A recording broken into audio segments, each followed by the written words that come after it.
gawas kung ang Ginoo mo'y magtukod sa usa ka balay, kawang lamang ang mga kahago sa tao. Na may mga tao nga, like for example, architect or engineer, maayo kayong balay, guwapo pagkagtukod, mansion.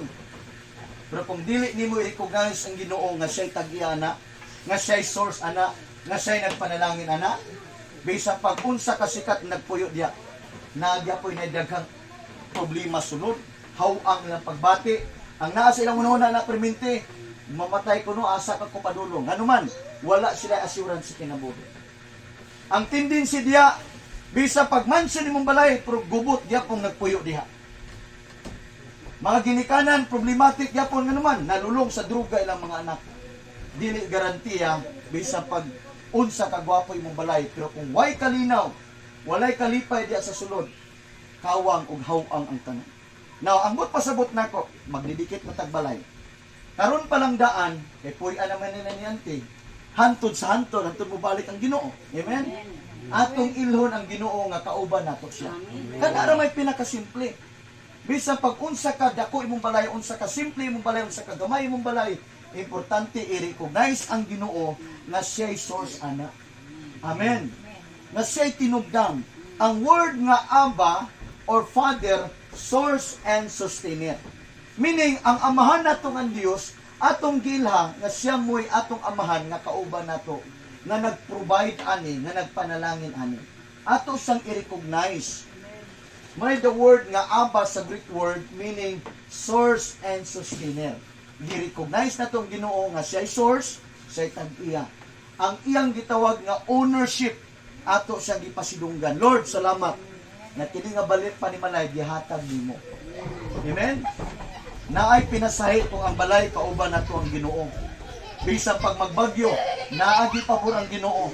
Panalangin ang balay, mga lumpag na lang ng silingan. Nagtuo ko ang imong balay, i-preserve yun sa Ginoo. Sama itong testimony sa Bukidnon nga asawa ni Pastor Amuigo sa Cagayan de Oro. Sila kay daghan sila magsuon, pito ba ito kabok o 12, 11. Karon ang ilang ginikanan kay na may gihatag nga humayan. Puli-puli sila harvest, puli-puli sila katiman. Karon ang isa kay suon, gamay ra kay harvest. Sunod ilaan na pod. Karon nakanindot makaigsunan. Sa diya nga sila na nagtanom, sila na po nag-answer ilang humayan. Karon nahibulong yung makaigsunan nga ang ilang ani ikapilag pilo ang ilang abot silang humay. Dito nagwonder yung makaigsunan nga lahi na gini ila ni sa tingalan sa sawa ni pastor. Lahi na gini ang ilang abot. Ang ato gamay na kaayo, ang ila hastang daghana kaayo. Nga naman naa nagipabor ang Ginoo sa mga taong naay panahon niya. Sa mga taong naay pagpangalagad sa Ginoo. Mao gini realidad makaigsunan. Muna nga karong orasa atong ilhon ang Ginoo nga siya'y nagtukod ani. Kay kawang lang kahago, kawang lang imong gasto kung di nimo ilhon ang Ginoo nga siya'y source ani. Sa buhol bitaw katong naglino pa to, astang dakuha sa balay bagong human. Paglinog og murag I think something 6 intensity ba to? Basta mga average 6 miluhod in taon yang balay. Wala na. Unsaon man nimo may bagkahoy kay pwede na nimo tukhan. Nya kadto kay concrete man. Kurot sayang ang minilyon nga balay. Nabot pasabot diya makaigsunan.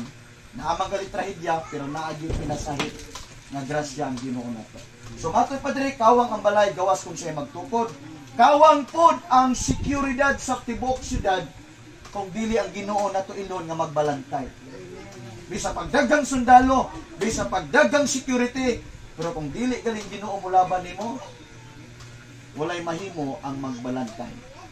So nini nga oras karon atong ididikit ning balay, wala mong kadala og oil.